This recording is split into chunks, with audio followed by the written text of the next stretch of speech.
Hello, everyone. This is Dr. Bruce B. Baird, and you're listening to the Productive Dentist Podcast. In this podcast, I will give you everything that I've learned over the last 40 years in dentistry, working with thousands of dentists. I'll tell you, it's not that my way is the only way, it's just one that has worked extremely well for me, and I'd love to share that with you so you too can enjoy the choices and lifestyle that productivity allows. More time for things you love, increased pay, better team relationships, and lowered stress. Let's get into it with this week's episode of the Productive Dentist Podcast.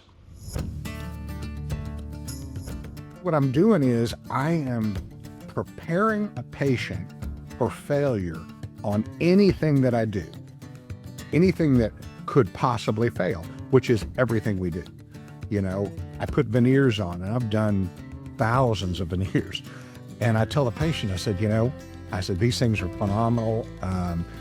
Your smile looks great. We have to keep a watch on them. Every once in a while, you're possibly going to have one of these things pop off. If it does, do me a favor, just give me a call. We'll get you in immediately and take care of that. Sometimes that has to do with how you bite onto something or how strong your bite is. Now, Bob, we know your bite is extremely strong. You've worn your teeth down in other areas. So we got to keep close watch on it. However, the bond strengths of these materials are so good, we probably won't have a problem with it, but I just want you to know ahead of time it's possible. That's a lot better than saying that than all of a sudden, 4 months after you've done veneers on somebody, one pops off and they're freaking out. They're pissed. You know, I spent $8,000, I spent $12,000, I spent $15,000, and these things are coming off. I already explained that to you. Hi, this is Dr. Bruce Baird with the Productive Dentist Podcast, and really I look forward to talking about this today. Someone asked me a while back, how do you handle failures, and how do you do it in a way that, because all of us have failures over our career, but how do you handle it so that you are not taking responsibility for it. And that's one of the things that to me is extremely important, because, it's not just always what we do that causes things to fail. But I believe it's some of the things that we say to prepare patients for failure. And that's critical. And if you think about it, I talk about this all the time, handling the objection before it becomes an objection. Let me give you an example. A patient comes in, they've got, a 3-surface or 4-surface restoration in the posterior region, and you go in, you do the work, and they come back the next day and the tooth is sensitive. And they're not happy. They're worried, and they're asking you questions like, what's going on with my tooth? Why is it doing this? And if you haven't pre-prepared them for the possibility of something happening, then it really falls on your shoulders. And that is the tough part, I think, about being a dentist. My first probably 15, 20 years in practice, when people complained, I felt bad, and obviously we don't like things to have a problem, but I felt bad. I felt like, gosh, I somehow had some responsibility for that. And really, what happened was I learned to talk to the patients beforehand. And they come in, they say, this tooth is sensitive today. I don't know what's going on. And, and in their mind, they're saying, this thing wasn't hurting 2 days ago before you started working on it, but now the thing's hurting. Must be your fault, because it can't be my tooth's fault because it wasn't hurting. But the truth is, anytime you put a burr on a tooth, you can get sensitivity. We all know there are causes and reasons for that, but that's where I began coming up with this always handling the objection before it becomes an objection, by saying things like, hey, Bob, I know this tooth's a little bit deeper than I thought. We're going to have to keep a watch on it. It's a possibility it could be sensitive. And I like to do this even before I go in and start doing the work, not after I've prepped the tooth. But I tell them, hey, this one's very sensitive. Um, could be, but I don't think it's going to need a root canal. But we all know, yeah, there's a possibility. Anytime you put a burr on a tooth, there's a possibility it could need a root canal. But I don't want to scare them either. I don't want to freak them out. But what I'm going to say is, yep, this is a lot deeper than I thought. Anytime I go into a tooth, I always afterwards say, boy, this is a lot deeper than I thought. We'll have to keep an eye on it. But I've also told them this is looks like a fairly easy cavity, but what we're going to do is we're going to go in, we're going to remove that, and then we'll just kind of see what we find. Um, I've done thousands of implants, and sometimes implants fail. But how do we handle that? How do we handle it before it fails?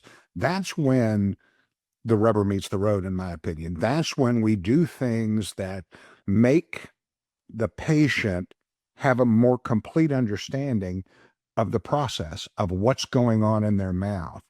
And, I'll tell them, I said, Mary, I said, I've been doing implants now for 20 years and we've done thousands of them. Every once in a while, about 1 out of 10, they fail. Doctor, are you tired of repeating yourself with your team over and over again, and yet you still see treatment walk out the door? If so, you're not alone. The Clinical Calibration Institute, powered by Productive Dentist Academy, is an all-new online platform that unites your team around your philosophy of care, so patients can say yes with confidence and you grow with purpose.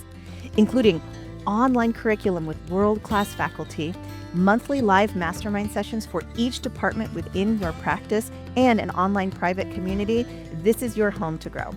Head over to clinicalcalibration.com today to join every member of your team for one very low monthly membership fee. That's clinicalcalibration.com. And, I know that could freak you out, but the good news is if they're going to fail, they'll usually fail early on in the process, not later on in the process. Now, we all know follow-up care and everything else is what's really critical for long-term care. Occlusion, me using a T-scan to determine that this implant is hitting at the correct time. Those are all things that are extremely important. But I'll tell the patient that. I said, it really depends on how your bone grows to the implant. And so we're going to keep a close watch on it. Putting an implant in is easy. Mary, I mean, it's going to take us probably 45 minutes to an hour. And you're going to have very little, if any, post-operative pain. And so those are all great things. But every once in a while, one of these fails. So I just wanted you to know that ahead of time. So you're not freaking out. It really depends on your health, the fact that you're not diabetic, that's good, or the fact that you're a smoker, that's a negative.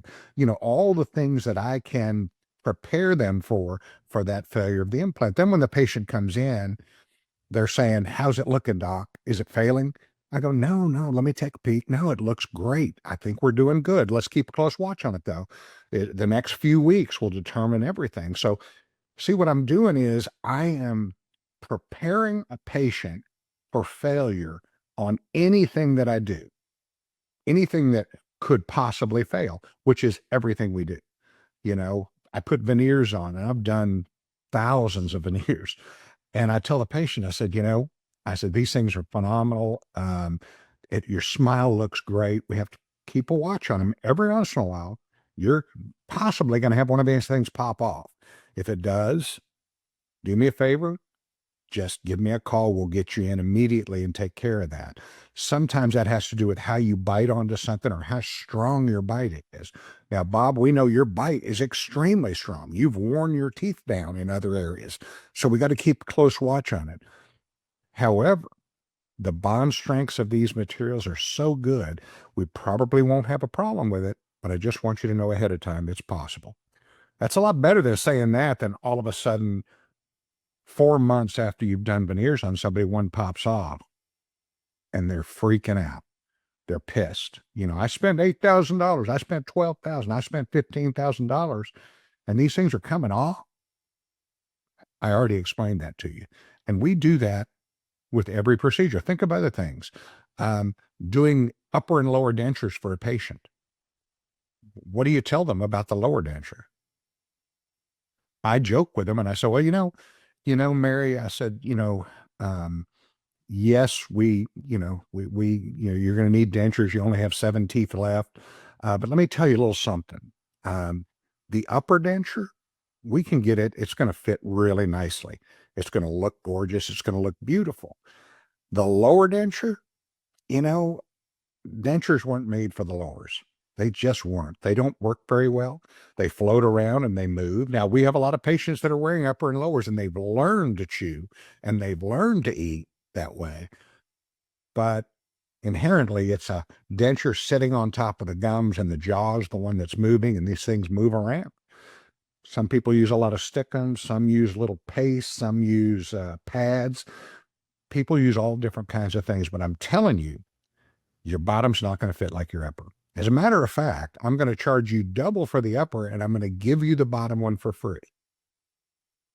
And the patient looks at me and I said, now that's because if you come back and complain about the bottom, it was the free one. So, there's nothing to do. But this is where, Mary, us putting an implants in can make a massive difference.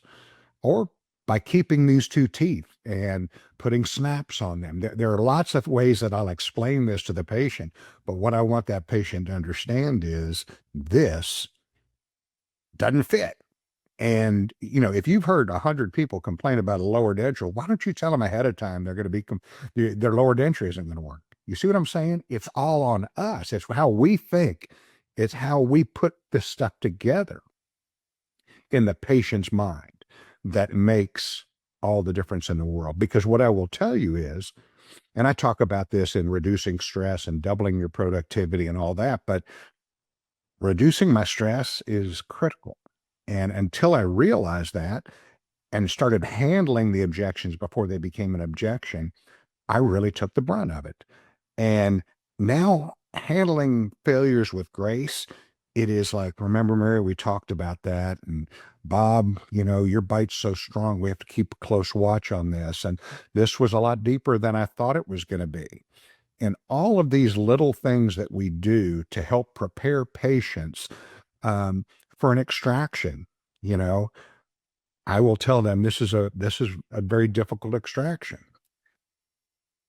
If it is a surgical extraction where I'm going to be maybe laying a flap and doing sutures, I'm going to make sure I give the patient, I'm going to tell them, I said, this is, you have a possibility you may get some swelling. In many of those cases, I put the patient on some antibiotics, and I also put them on a steroid, especially when I'm doing 4/3. And what ends up happening is I get their 4/3 out, and guess what?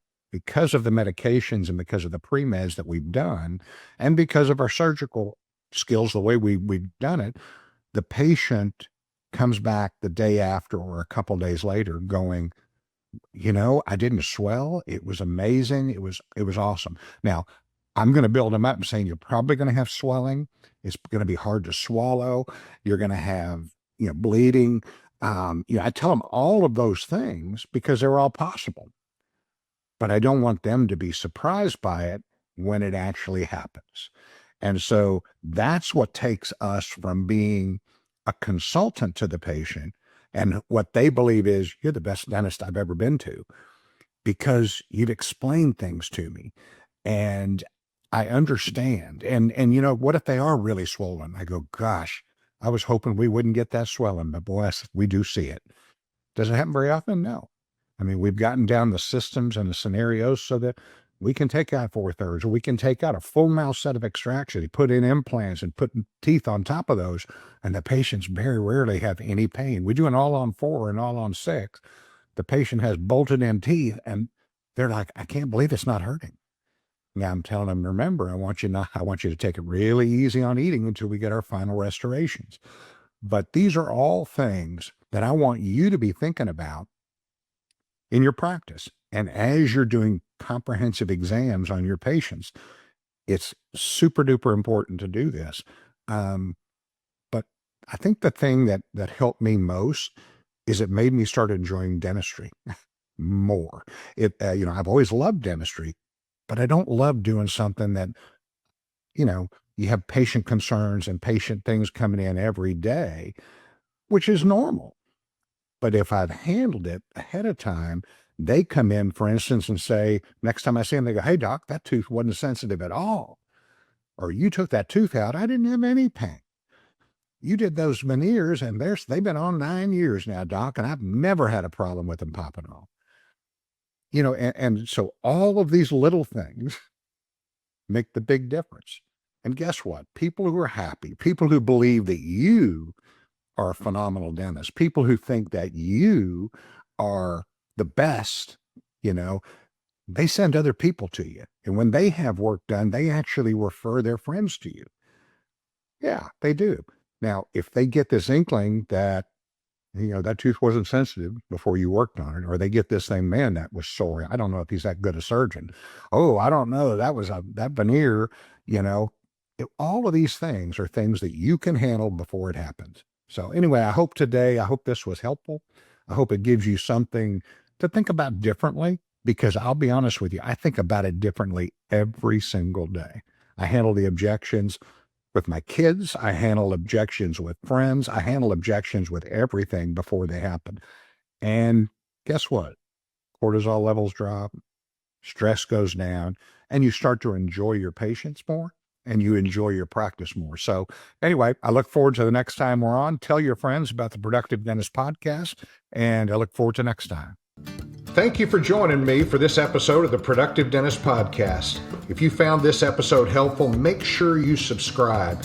Pass it along to a friend. Give us a like on iTunes and Spotify, or drop me an email at podcast@productivedentist.com. Don't forget to check out other podcasts from the Productive Dentist Academy at productivedentistpodcast.com. Join me again next week for another episode of the Productive Dentist Podcast.